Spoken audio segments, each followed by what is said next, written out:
So, guys, I want to talk about AEW Revolution, and it's definitely a very concerning pay-per-view. And there's one thing that I think a lot of people are talking about Dynasty and what's going to be the main event of that, because there's the AEW World Championship, and it's Moxley versus Adam Copeland, and then you have a number one contendership match between Swerve Strickland and Ricochet. So it could be Swerve Strickland and Ricochet facing either Adam Copeland or facing John Moxley, or facing Christian Cage, or you can do a triple threat or a fatal four-way type of thing, really, with Adam Page or MJF or something like that.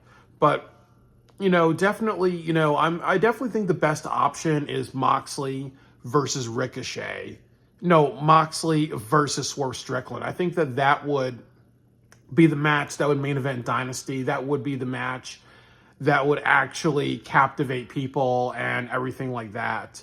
And then also you can do a storyline of Swerve Strickland and Adam Copeland and Adam Page joining forces in the AEW double or nothing Anarchy in the Arena match type of thing. I think that's the best way to go with this.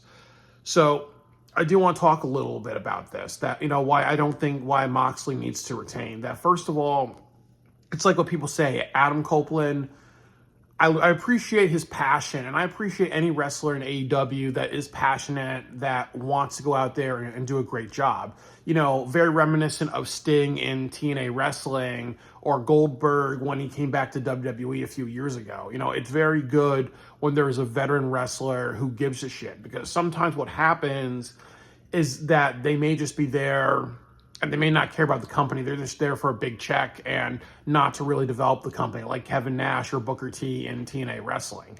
Care just a little bit, but not care enough, really. Or you look at Mark Henry in AEW, how he cared more about bitching. So I appreciate Adam Copeland for actually caring about AEW.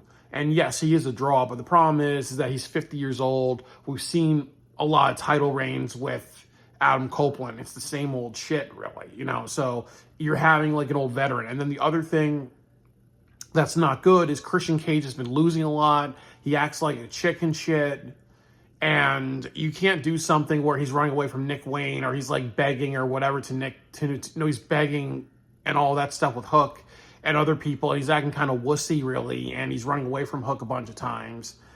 And now he's going to be the AEW World Champion. Like, I really think that what they should do is have Christian Cage, drop it to Luchasaurus and make Luchasaurus a big babyface. Or you could do something where he drops the title to Samoa Joe, drops the contract to Samoa Joe, or you do something where it says a heavyweight contract. So he goes after the Ring of Honor title and he takes it off of...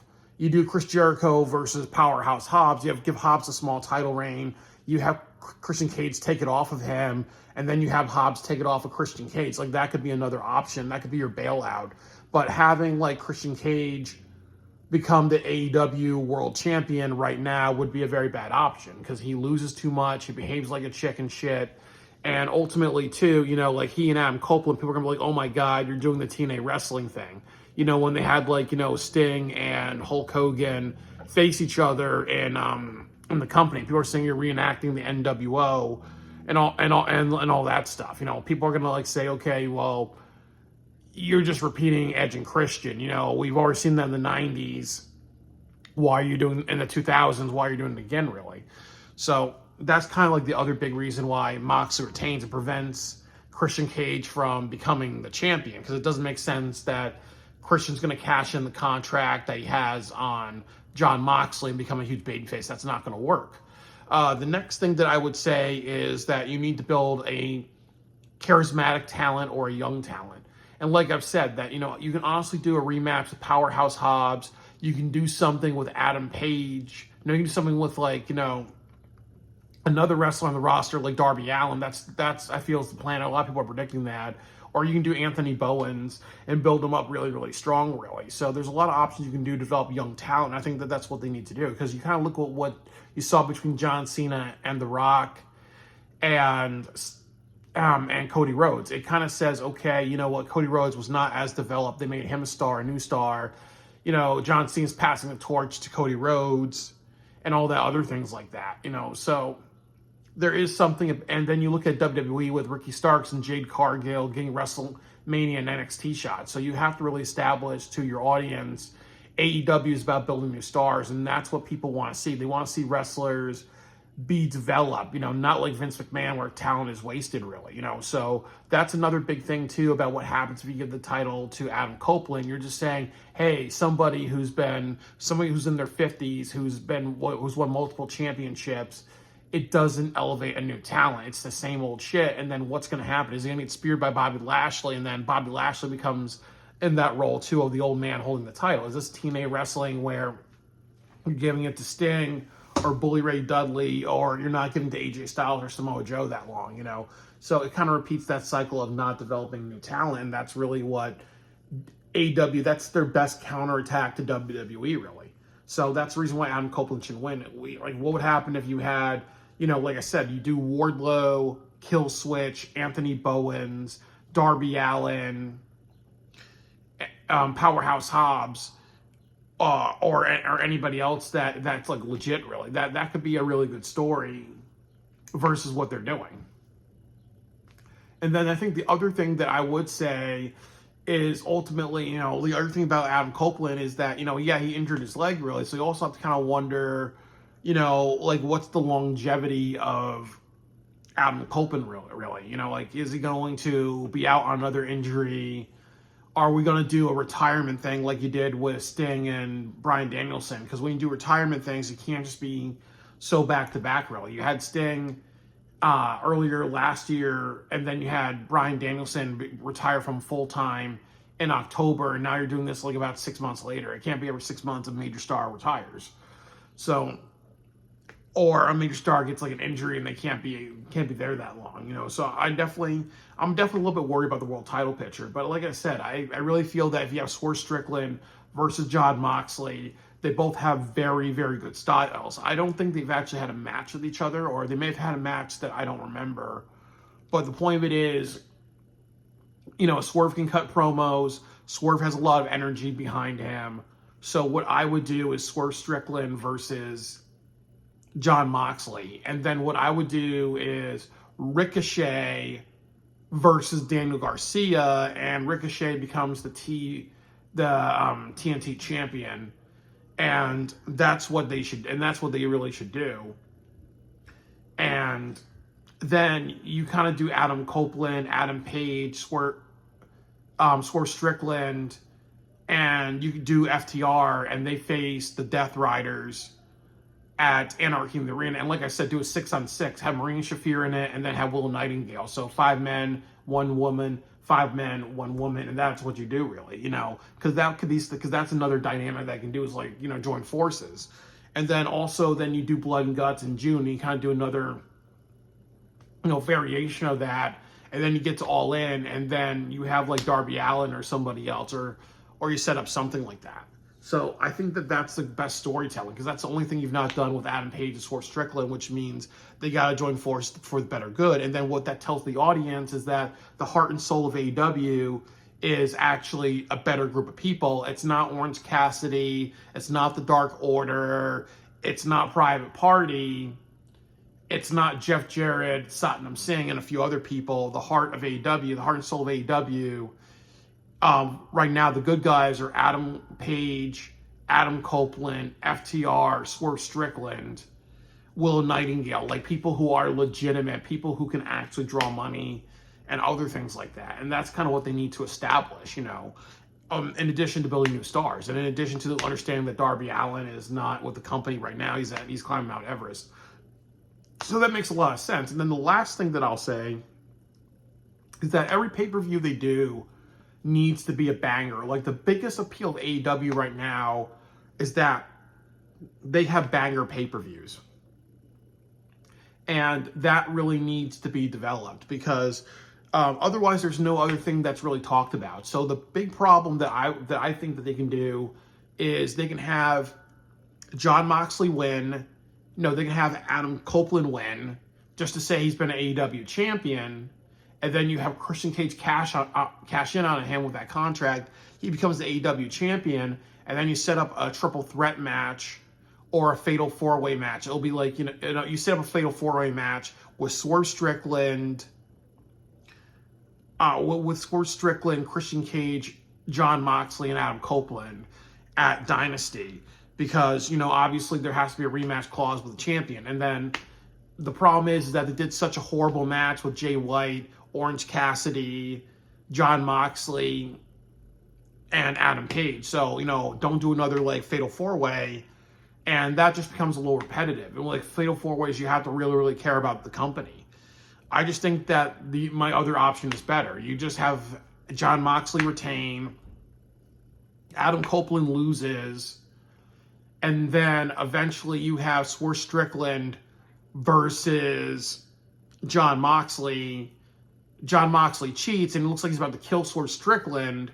Adam Page saves his life, and then you set up Anarchy in the Arena where Swerve Strickland and Adam Page have to join forces, and then they separate. Really, that would be the thing to do, because that would be a new dynamic. That would be good, and that also kind of says that you're not going to see Adam Page and Swerve face each other, because the problem is you can't just do the John Cena Randy Orton thing of over 200 matches. That would be the best thing, really. So it sets up a lot of good things for Adam Copeland to lose. John Moxley should retain. And I also will say that my other thing, I'm sorry, some fucker is like honking their horn outside. And then the other thing that I will say is very, very importantly, with Christian Cage, he can take his championship contract and cash it in on ROH, really, because I think that that's the best thing for him. Because, like I've said, that there's not a lot of stars in that on that brand, really. And like I've said, take the title off of Chris Jericho, give the Powerhouse Hobbs for a couple of months, and then you have Christian Cage take the title off of Hobbs, and you can do Christian Cage versus Hobbs at another pay-per-view, or you do something where Hobbs loses his title, or like what I was booking is that you do something where, because I'm doing a fantasy booking of Powerhouse Hobbs being the ROH champion. You do Hobbs versus Jericho, then Hobbs versus Samoa Joe at Death Before Dishonor, which is the night before All In. Hobbs is kind of wounded, and then you have Christian Cage take the title off of him. But what happens to Hobbs is that at All In, you have Bobby Lashley versus Hobbs. And Hobbs is a little like nerfed because he had a match the prior night, really. And then, eventually he may become the ROH champion for a second time and get the title off of Christian Cage, and then you're off to the races with that. So there's definitely like that thing that they struggle with AEW. They have to think about long-term planning. They have to think about what's best for the business, what's going to make not one compelling thing. You have to make multiple compelling. It's not one compelling outcome. You have to make a bunch of compelling chapters. Which is good. That's why like WWE works so well, really. Like you have the Elimination Chamber, you have the Royal Rumble. You surprise people with Jey Uso. You see that the audience is like, that just is a little anticlimactic to me. Jey Uso versus Gunter. That's very random. You do the Elimination Chamber, and you have John Cena win, and then you're like, okay, you know what? That story's really interesting because it's two baby faces. It's gonna be like Hogan versus Rock. And then you have John Cena turn heel, which is the selling point of WrestleMania, and that's also the selling point for the rest of the year because this is his retirement thing. So you ultimately just see what the audience reaction is. You ultimately take educated risks. You ultimately set up people, and you need to say, okay, well, here are all the chapters to what we're doing with these people, and then that makes great television, really. I think with AEW, they have to be like, okay, their big plan is to take the title off of Moxley at AEW All In, and their plan is Darby Allin. But they can kind of shift and put it on Adam Copeland, and that's not a good idea for a lot of the reasons I've described, really. And just remember, like, the last point is remember what you did with Bryan Danielson. He was not meant to be the AEW champion. And he was actually kind of the worst AEW champion because the best response to him becoming champion was to create the Death Riders, because that logically made sense. And then you kind of saw like how Death Riders have been hurting the ratings. I think they've gone down maybe 1/3 or more in the ratings because of the Death Riders. And this thing is playing out for, it's gonna play out. Right now it's at the half-year mark. but it may extend to 9 months really. And then it's almost like you're in WrestleMania season. You have like one of the biggest stories you can tell in professional wrestling in the WWE. So you need to do anything that you can to make compelling pay-per-views and have a compelling alternative. And now they're kind of implementing elements of the Attitude Era with people saying, hey, Rock, go fuck yourself and other things like that. WWE is hitting AEW at all fronts, really. Having stars that were on the roster that they're developing, looking like, showing the goodwill that, they can develop stars, really. So what does AEW need to counter with? They need to counter with rebuilding their world title picture. They need to counter with developing new stars. They need to counter with people that were in WWE that are more developed in AEW. And they also need to respond with saying, hey, we got 3 major pay-per-views in front of us. We got 4. We have Revolution, we have Dynasty, we have Double or Nothing, and then we have All In. Like I've said, they should have Blood and Guts in June. But they need to hit everything out of the park. They need to do the best that they can do. Like OTR Central was saying that, a few years ago they had AEW, they had TNA Lockdown 2024, and what happened was they had a really crappy show when they could strike with the iron is hot and knock people's socks off. AEW needs to knock people's socks off. AEW needs to make logical storytelling and booking decisions.